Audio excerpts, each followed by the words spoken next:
राम राम. मी advocate Ramesh Rajurkar R R Nandigram news चॅनलवर आपलं हार्दिक स्वागत करतो. आजचा विषय आहे राहुल गांधी यांचं दुहेरी नागरिकत्व.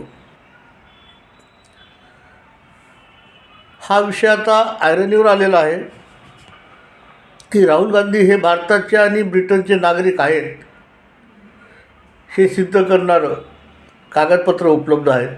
यासाठी सुब्रमण्यम स्वामी यांनी दिल्ली हायकोर्टामध्ये आणि एका BJPच्या कार्यकर्त्यानं अलाहाबाद हायकोर्टामध्ये रीट पिटिशन फाईल केलेले आहेत. दोन्हीचा अर्थ एकच आहे की राहुल गांधी हे ब्रिटनचे नागरिक असल्यामुळं त्यांचं भारतातलं नागरिकत्व रद्द करण्यात यावं.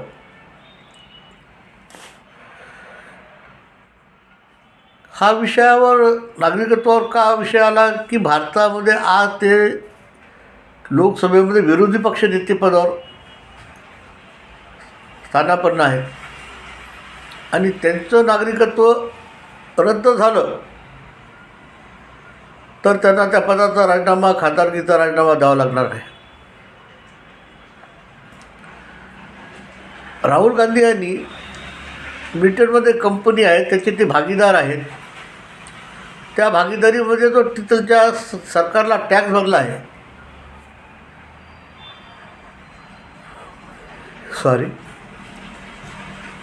त्या टॅक्सच्या पावतीवर त्यांनी आपला ॲड्रेस ब्रिटनचा दाखवलेला आहे. म्हणजे या कागदावर स्पष्ट होतं की त्यांनी ब्रिटनचे नागरिकत्व स्वीकारलेलं आहे.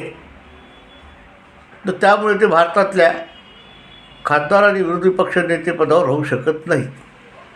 असा निर्णय काही दिवसांमध्ये आपल्यासमोर येऊ शकतो, कारण की दोन्ही हायकोर्टांनी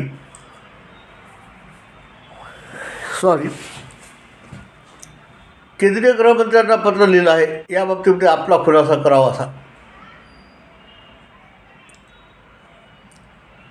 म्हणजे भारताचं पंतप्रधानपद स्वीकारण्याचं स्वप्न पाहणाऱ्या राहुल गांधींना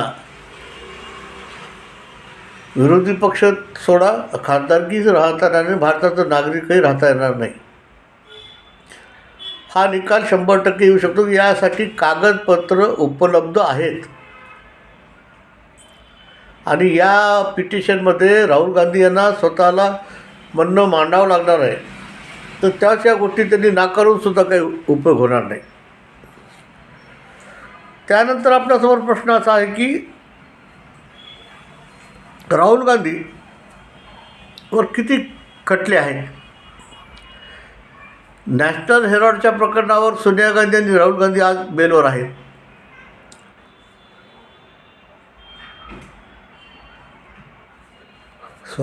गुजरातच्या सुरत न्यायालयानं राहुल गांधी यांनी सावरकरांची बदनामी केली या खटल्यामध्ये त्यांना 2 वर्षाची शिक्षा झालेली आहे आणि सुप्रीम कोर्टानं त्याला स्थगिती दिलेली आहे.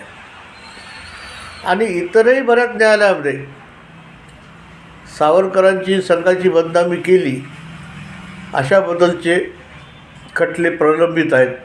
त्यातला एक ठाण्याला आहे, एक पुण्यात आहे आणि इतरही राज्यामध्ये आहेत. हे राहुल गांधी यांची न्यायालयीन खटल्यातून काही मुक्तता लवकर होणार नाही आहे आणि ह्या सगळ्या गोष्टी त्यांच्या विरुद्ध जाणार आहेत, त्यांना शिक्षा होणार आहे हे आज तरी स्पष्ट दिसतं आहे.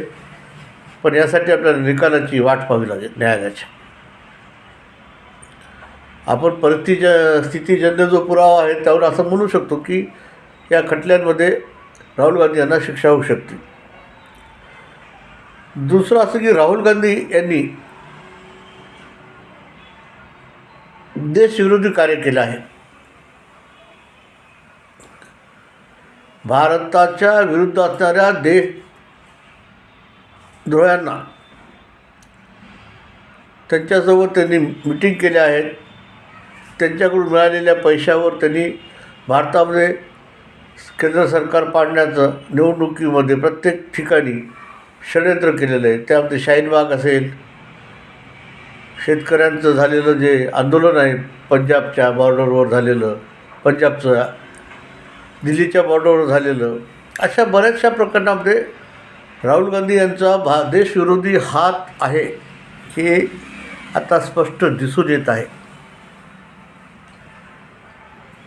राहुल गांधींना कसंही करून, काहीही करून नरेंद्र मोदी यांचं सरकार पाडायचं आहे. हे एकमेव अजेंडा आहे. मग त्यासाठी ते पाकिस्तानचा ISIचा साथ घेतील आणि इतर जे नरेंद्र मोदीचे विरोधक आहेत किंवा जे देश विरोधक आहेत अशा लोकांकडून सोबत राहून त्यांचा अजेंडा भारतामध्ये चालवण्याचा ते पूर्ण प्रयत्न करत आहेत. त्यानंतर अजून एक की राहुल गांधी यांच्या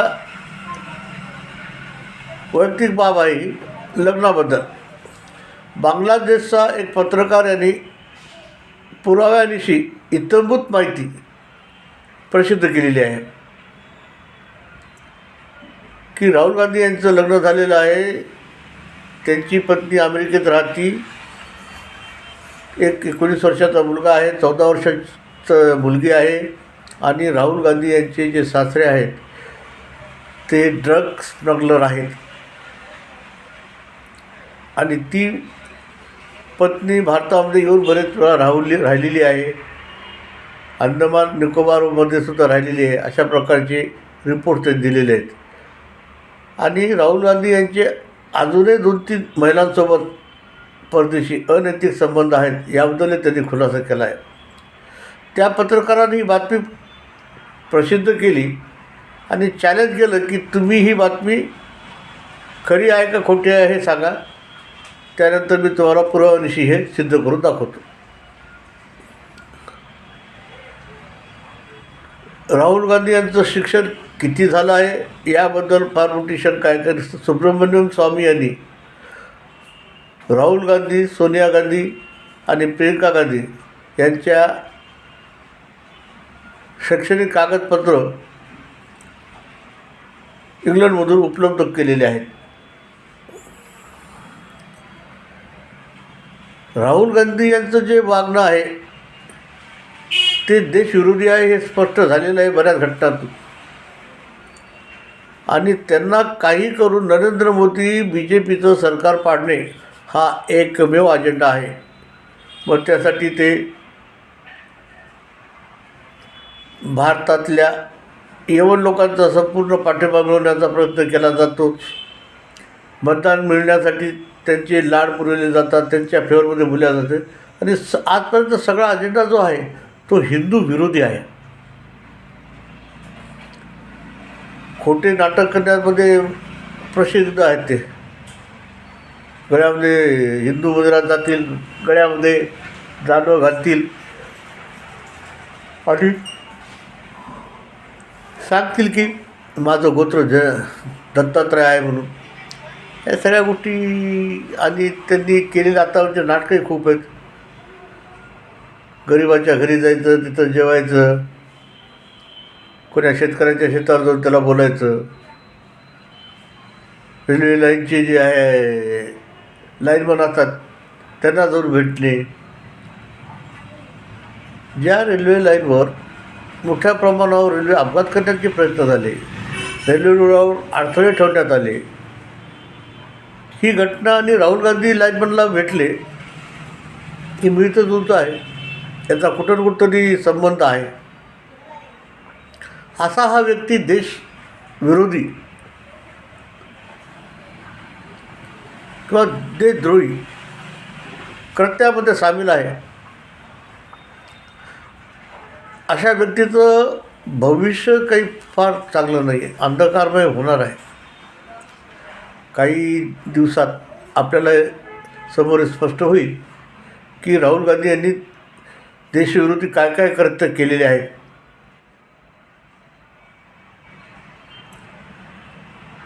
आपण नशीब हे मानू की असा माणूस भारताचा पंतप्रधान झाला नाही आणि पुढेही होऊ शकणार नाही, ही भारतीय जनतेवर फार मोठी ईश्वराची मेहरबानी आहे.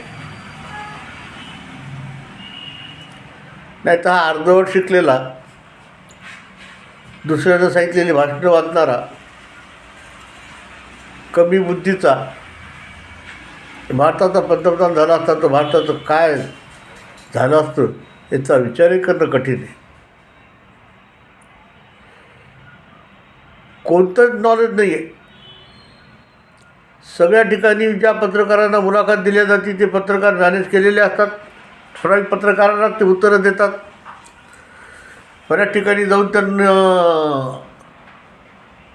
मुलाखती घेतात. त्या ठिकाणी सोबत असणारे ठराविक माणसं किंवा पत्रकार असतात. सगळं प्री प्लॅन आणि प्री मॅनेज असतं सगळं. याच्यामध्ये तर एखादा दुसरा व्यक्तीनं कोणता प्रश्न विचारला की ते गोंधळून जातात तर निघून जातात, उत्तर देऊ शकत नाहीत. 19 डिसेंबरला अलाहाबाद हायकोर्टामध्ये राहुल गांधीच्या या दुहेरी नागरिकत्वाबद्दलच्या रीटवर हिअरिंग आहे. आणि दुसरं पिटिशन जे दिल्ली हायकोर्टामध्ये आहे ते 6 जानेवारीला आहे. तर आता 19 तारखेच्या हिअरिंगमध्ये अलाहाबाद हायकोर्टात काय होतं हे आपल्याला लवकरच समजून येईल. त्यानंतर दिल्ली हायकोर्टात ते आहेत त्याचाही, कारण दोन्ही पिटिशन सारखे असल्यामुळं दोन्ही ठिकाणची एखाद्यावरती क्लब केली जाऊ शकतील किंवा ते अशा प्रकारचं अपील करू शकते सुप्रीम कोर्टात की दोन्ही पिटिशन एकाच कोर्टात हिअरिंगला यावेत टाईमपास करण्यासाठी.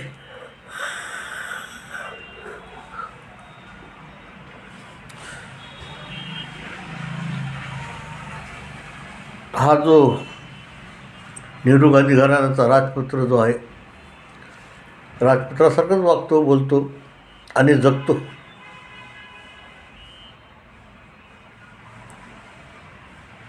याच्या भविष्यकाळातले अंधकारमय जे आहे ते आपल्याला काही दिवसातच कळेल.